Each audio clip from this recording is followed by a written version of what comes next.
जो basic chemistry हमारे पास में चल रही है, इस बेसिक केमिस्ट्री के अंतर्गत बच्चों चाहे आप नीट में हो, चाहे जेई मेंस हो, चाहे जेई एडवांस आप लोगों को हो, 11th 10th और 12th यदि आप 9th में हैं, तो सारे ये एक ऐसा पॉकेट आप लोगों को मैं दे रहा हूँ कि ये सभी एग्ज़ाम में आपके काम आएंगे।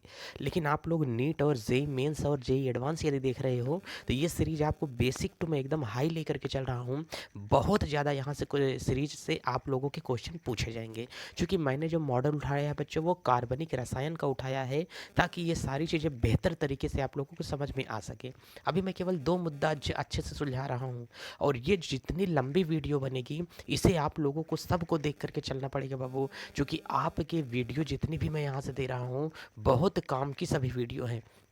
ये एक ऐसा मैं पैकेट इसको बना रहा हूँ कि मतलब कार्बनिक यौगिकों का वर्गीकरण कई प्रकार से कर सकते हैं, इसे कितने भागों में डिवाइड किया गया है, पहली बात तो इसकी जानकारी ले लेते हैं।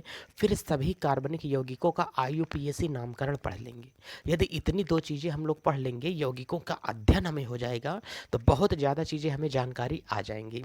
तो कल जैसे मैंने आप लोगों को बताया कि सर हमारे पास में जो चीज़ें हम लोग यहाँ से देख करके बच्चों चल रहे हैं, इस चलने वाली चीज़ों के अंतर्गत मैंने सबसे पहले कल जो नाम और जिक्र किया था बच्चों, इसमें हमने पहला टॉपिक अगर देख करके चलेंगे, सर इसमें हमने खुली श्रृंखला का जिक्र किया था। ये बच्चों हमारे पास में कौन सी थी?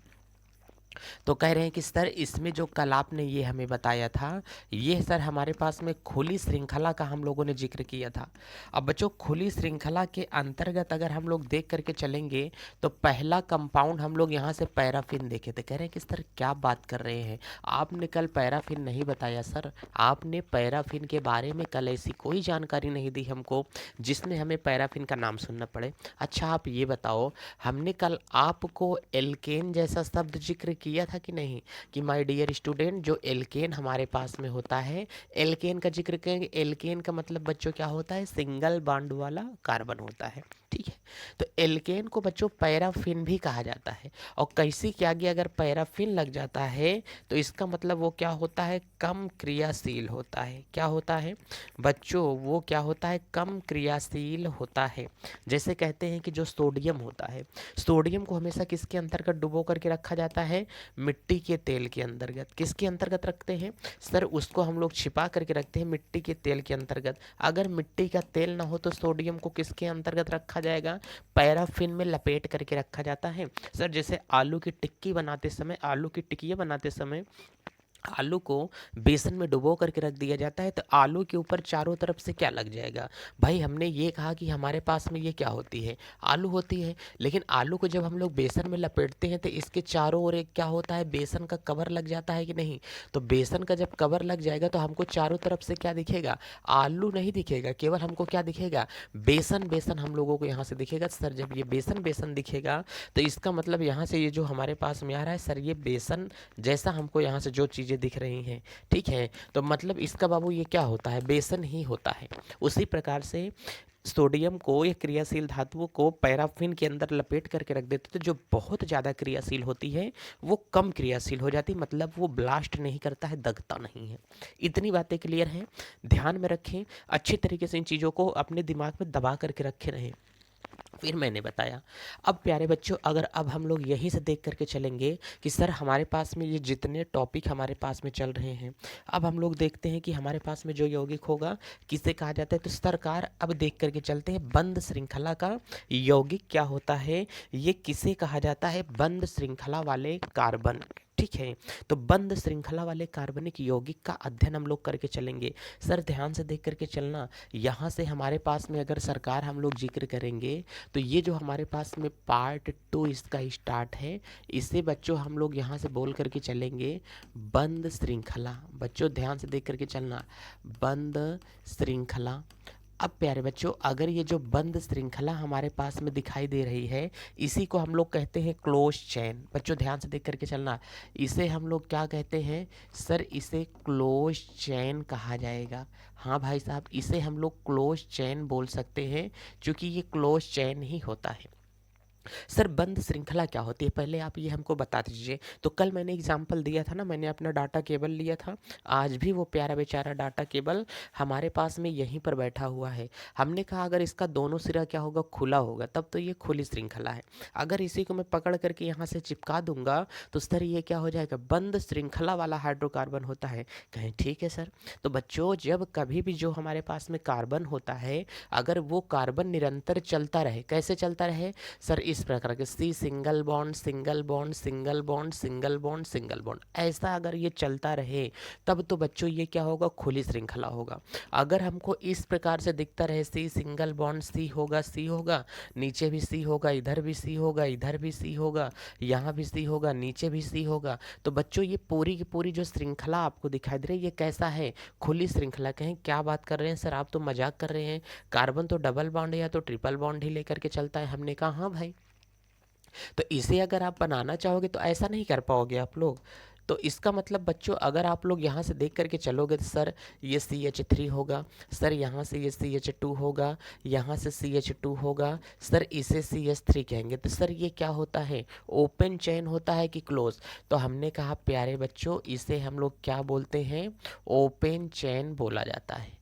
अगर यहीं से हम लोग अगला वाला लेकर के चलेंगे, इसे प्यारे बच्चों CH3, यहाँ से CH हो जाएगा, यहाँ से CH3 करेंगे, इधर से CH करेंगे, नीचे CH3 करेंगे, यहाँ पे CH करेंगे, प्यारे बच्चों ऊपर यहाँ से CH3 करेंगे, इधर भी हम लोग यहाँ से क्या करेंगे, CH3 करेंगे। तो ये जो आपको चैन दिखाई दे रही है माय डियर स्टूडेंट, ये भी अपने आप में कैसी होती है, ये भी एक प्रकार की ओपन चैन होती है। सारी के सारे बच्चों अपने आप में क्या है, ओपन चैन कहलाते हैं, चूंकि चाहे शाखाओं के रूप में हो चाहे बंद के रूप में हो। लेकिन अगर इसी श्रृंखला को मैं यहाँ से पकड़ते हुए सी कर दूँ, फिर सी कर दूँ, फिर सी कर दूँ, फिर सी कर दूँ, फिर सी कर दूँ, इसमें ला करके मैंने जोड़ दिया। जब मैं इसे जोड़ दूंगा तो बच्चों इस प्यार को मैंने क्या नाम दूंगा, इस रिश्ते को कहा जाएगा माय डियर स्टूडेंट, इसे बंद श्रृंखला कहा जाएगा। इतनी बातें तो क्लियर है कि सर ये क्या कहलाया, बंद श्रृंखला हमारे पास में कहला देगा। तो वही कह रहे हैं बच्चों कि कभी अगर बंद श्रृंखला आएगी, कार्बन की ऐसी श्रृंखला जिसमें मतलब बंद श्रृंखला वाले कार्बनिक रसायन क्या होते हैं, ऐसे कार्बनिक यौगिक जिनकी कार्बन श्रृंखलाएं आपस में क्या होती हैं, बंद होती हैं, उसे हम लोग क्या कहते हैं, बंद श्रृंखला वाले कार्बनिक यौगिक कहा जाता है, जिनकी कार्बन परमाणु की श्रृंखलाएं आपस में क्या हो, बंद हो। तो जैसे बाबू यहाँ पर हम लोग एग्जाम्पल देखेंगे, यहाँ से होगा CH3, यहाँ से होगा CH, यहाँ से CH2 कर देंगे, यहाँ पर CH2 कर देंगे, ये तो खुली श्रृंखला है। सर अगर ये तो नहीं हो सकता है कभी भी। अगर मैं एक यहाँ से ये करूँ, अगर बच्चों CH2 होगा, यहाँ पर CH2 होगा, सिंगल बॉन्ड, यहाँ से CH2 होगा, अच्छा ये बताओ बंद श्रृंखला है कि नहीं। कहे हाँ सर क्या बात कर रहे हैं, ये तो हमारे पास में बंद श्रृंखला सर हमको दिखाई दे रही है। तो ये हमारे पास में बंद श्रृंखला वाला कार्बनिक रसायन है। ठीक है सर, और बता दीजिए। हमने कहा बाबू अगर यहाँ से हम लोग और देख करके चलेंगे ना, तो बंद श्रृंखला वाले जो हाइड्रोकार्बन होते हैं यहीं से हमको और देखने को मिलेगा। सर एक और देखेंगे, यहाँ से CH2 होगा, सिंगल बॉन्ड CH2 होगा, यहाँ से बच्चों CH2 होगा, सिंगल बॉन्ड CH2 होगा, इसको हम यहाँ से पैक कर देंगे, ये भी क्या होगा, बंद श्रृंखला वाले ही हाइड्रोकार्बन होते हैं। ठीक है, तो प्यारे बच्चों जब ये बंद श्रृंखला वाला हाइड्रोकार्बन हो जाएगा, ऊपर अगर हम लोग देख करके चलेंगे तो और क्या आएगा, कह रहा है कि सर यहाँ पर क्या होगा, CH2 होगा, यहाँ पर बच्चों CH2 होगा, इधर भी हमारे पास में CH2 होगा, यहाँ पर भी CH2 होगा, इधर भी हमारे पास में क्या होगा, CH2 होगा। इसे भी कहेंगे बंद श्रृंखला वाला हाइड्रोकार्बन ही कहा जाएगा। अच्छा पांचवा एक बार हम लोग देख लेते हैं तो क्या होता है। तो पांचवा अगर देखेंगे बच्चों, कहीं ना कहीं आप लोगों ने देखा होगा CH2, सिंगल बॉन्ड बच्चों CH2, यहाँ पर देखे हो CH2, इधर बच्चों होगा CH2, यहाँ पर हमारे पास में होगा CH2, ये भी हमारे पास में क्या होगा, CH2, फिर इसे हम लोग इधर ला करके बंद कर देंगे इस प्रकार से। इसका मतलब ये जितने यौगिक आपको दिखाई दे रहे हैं, सारे के सारे यौगिक कैसे हैं, बंद श्रृंखला वाले हाइड्रोकार्बन कहलाते हैं। चलिए, इतनी बात तो सर हमको समझ में आ गई है। आप बेहतरीन अंदाज में और बता दीजिए, तो बंद श्रृंखला वाले यौगिक, इस यौगिक को मालूम है आपको, अगर लेट हो रहा है, पढ़ने में दिक्कत हो रही है, तो इस यौगिक को आप लोग इस प्रकार से भी बना सकते हो। ये देखो ट्रायंगल शेप में बनेगा। ये इस यौगिक को आप लोग बच्चों इस तरीके से भी लिख करके बना सकते हो। इस यौगिक को आप लोग बच्चों इस तरीके से भी यहाँ पर बना सकते हो, ठीक है, ऐसा। और इस यौगिक को तो आप लोग इस तरीके से यहाँ पर बना सकते हो, कोई दिक्कत आपको नहीं होने वाली है। तो कार्बनिक रसायन में जो बंद श्रृंखला वाले हाइड्रोकार्बन होते हैं, इन्हें अगर कभी भी खींच दिया जाता है या कभी भी इस तरीके से बंद कर दिया जाएगा, तो ये एक कार्बनिक रसायन को दर्शा रहा है। ध्यान देना ये बात। अगर मैंने कभी ऐसे गुस्सा करके मैंने ऐसा बंद कर दूंगा तो नहीं होगा कार्बन, कुछ नहीं होगा, वो मोड़ होना चाहिए। कहने ना, मैं निकला गाड़ी लेके, एक रास्ते में एक मोड़ आया सनी देओल का गाना है, ये किसका है? तो वहाँ पर मोड़ आना चाहिए ना, बिना मोड़ की जिंदगियाँ कायम नहीं हो सकती हैं। चलिए, तो एक बात यहाँ से ये हो गई। तो बंद श्रृंखला वाले हाइड्रोकार्बन क्या होते हैं, इसको मैंने आपको बता दिया कि सर बंद श्रृंखला वाले जो हाइड्रोकार्बन होते हैं, उनकी आकृतियाँ, स्ट्रक्चर, ये सभी चीज़ हमको क्या होता है, कुछ बंद बंद दिखाई देते हैं और ये आपस में क्या होते हैं, बंद हो जाते हैं। ठीक है, इसमें कभी भी निर्माण होगा, देखो एक छल्ला जैसा निर्माण हो रहा है बच्चों, इसमें देखो, इसमें किसका निर्माण होगा, छल्ला का निर्माण होगा। इसमें किसका निर्माण हुआ है सर, इसमें भी एक छल्ले का निर्माण हुआ है, छल्ले का निर्माण होता है। तो बंद श्रृंखला वाले हाइड्रोकार्बन में आप लोग प्यारे बच्चों ये जरूर ध्यान देना कि सर इसमें जो निर्माण होता है ना सर, वो छल्ले का निर्माण होता है। इसमें छल्ला जरूर आना चाहिए सर, क्योंकि जितनी चीज़ें यहाँ से देख करके चलोगे आप लोग कहीं ना कहीं से इसमें क्या बन जाएगा, छल्ला बाबू इसमें ज़रूर बन के चलता है। तो इतनी सारी चीज़ें आपको बहुत ज़्यादा ध्यान में रखने वाली चीज़ें होनी चाहिए कि जितनी चीज़ें हमारे पास में होती हैं, छल्ले वाली चीज़ें इसमें बन करके चलेंगी। इसमें भी बाबू किसका निर्माण हो रहा है, छल्ले का निर्माण इसमें हो रहा है। ठीक है, चलिए देरी न करते हुए और चीज़ें हम लोग पहले समझ लेते हैं, फिर और आगे की बातें क्या होती हैं उसको समझते हैं। अब अगर बात कभी भी आपसे ये करके चलेगा कि सर जल्दी से हमको ये बताइए कि हमारे पास में और क्या हो सकता है, ठीक है, तो और वाली बात बच्चों यहाँ से अब ध्यान से देख करके चलना कि और जो कार्बनिक रसायन है ये कितने प्रकार के होते हैं, पहले हम लोग ये देख लेते हैं। बंद श्रृंखला वाले यौगिकों को कितने भागों में डिवाइड किया गया है, कितने भागों में बंद श्रृंखला वाले यौगिकों को बांटा गया है। तो हमने कहा कि बंद श्रृंखला वाले यौगिकों के प्रकार। अच्छा, कहाँ कहाँ पर बंद श्रृंखला वाले हाइड्रोकार्बन पाए जाते हैं, पहले तो हम लोग ये देख लेते हैं कि सर ये जो सारी चीज़ें होती हैं ये कहाँ पर पाए जाते हैं, इनका निर्माण कैसे हुआ है, ये सारी चीज़ें सर पहले हमको आप अच्छे से समझा दीजिए कि सर कहाँ कहाँ पर ये बंद श्रृंखला वाले यौगिक के प्रकार। तो बच्चों यहाँ से हमारे पास में क्या होगा, जो हमारे पास में बंद श्रृंखला वाले यौगिक होते हैं ये दो प्रकार के होते हैं। पहला तो हमारे पास में क्या होता है, समचक्रीय यौगिक। बच्चों ये क्या होते हैं, समचक्रीय यौगिक होता है, इसे आप लोग यहाँ से ध्यान से देख करके चलना। और बच्चों दूसरा यही जो हमारे पास में होता है इसे हम लोग कहते हैं विषम चक्रीय यौगिक कहा जाएगा। इसे क्या कहते हैं प्यारे बच्चों, इसे बोलेंगे विषम चक्रीय यौगिक कहा जाएगा। सर समचक्रीय यौगिक और क्या होगा, विषम चक्रीय। समचक्रीय पे आपको हमेशा ये देखना होगा, इसमें हमेशा कार्बन और हाइड्रोजन की बात होती है। इसमें कार्बन होगा, हाइड्रोजन होगा, नाइट्रोजन होगा, सल्फर होगा, ऑक्सीजन होगा, इन सब से मिलकर के वो ब्रांच बनी होती है। तो समचक्रीय होगा और हमारे पास में क्या होता है, विषम चक्रीय यौगिक होते हैं, जिसे आप लोग बोलते हो होमोसाइक्लिक कंपाउंड बोला जाता है। बात समझ में आ रहा है कि नहीं। और इसे हम लोग क्या बोलते हैं, इसे बोला जाएगा हेटेरोसाइक्लिक कंपाउंड कहा जाता है। तो सर ये क्या होता है, समचक्रीय यौगिक, और ये क्या होते हैं, विषम चक्रीय यौगिक। बंद श्रृंखला तो समझ में आ गया ना। बंद श्रृंखला वाले जितने यौगिक हमारे पास में होते हैं इसमें आपको ज़्यादातर देखोगे तो बच्चों कभी कभी जो यौगिक होता है ये साइक्लो कंपाउंड भी होते हैं। जैसे आप लोगों ने यहाँ से नाम सुना होगा, सर इसका नाम आप लोगों ने सुना है साइक्लोप्रोपेन। ध्यान से समझ करके चलना, क्या बोलते हैं, साइक्लोप्रोपेन।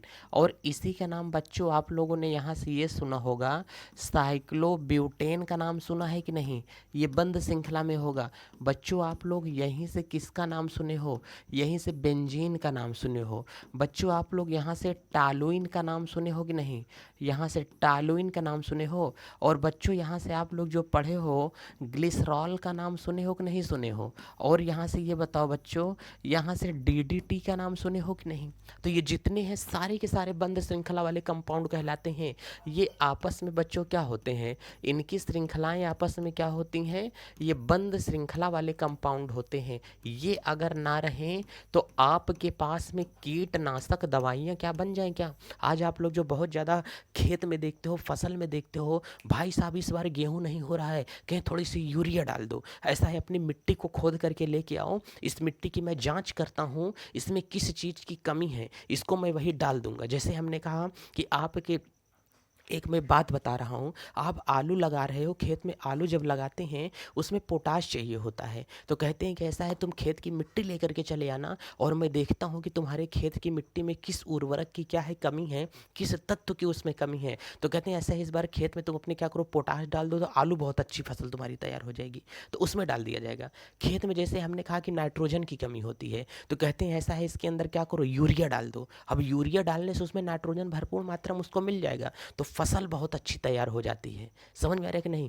पहले के टाइम पर जो बायो खाद होता था, गोबर वगैरह होता था, ये चीज़ जब खेत में डाल करके उबाला जाता, खेत में डाल करके फसल तैयार की जाती थी, तो 3 बार फसल बिना खाद के तैयार होती थी। लेकिन आज के टाइम पर एक भी बार बिना खाद डाले कोई फसल नहीं तैयार कर सकता है। वो होती है बायो जैविक खाद, हमारे पास में हुआ करता था, जैविक खाद जिसे कहते हैं। तो बच्चों जैविक खाद खेत की उर्वरता को क्या करता है, मजबूत करता है। आने दो चैप्टर में उसमें बहुत अच्छे से आपको पढ़ा रहा हूँ। तो बंद श्रृंखला वाला यौगिक जो होता है बच्चों बेंजीन होता है। बेंजीन भी एक प्रकार का बंद श्रृंखला वाला हाइड्रोकार्बन ही होता है, बंद श्रृंखला वाला कार्बनिक रसायन है।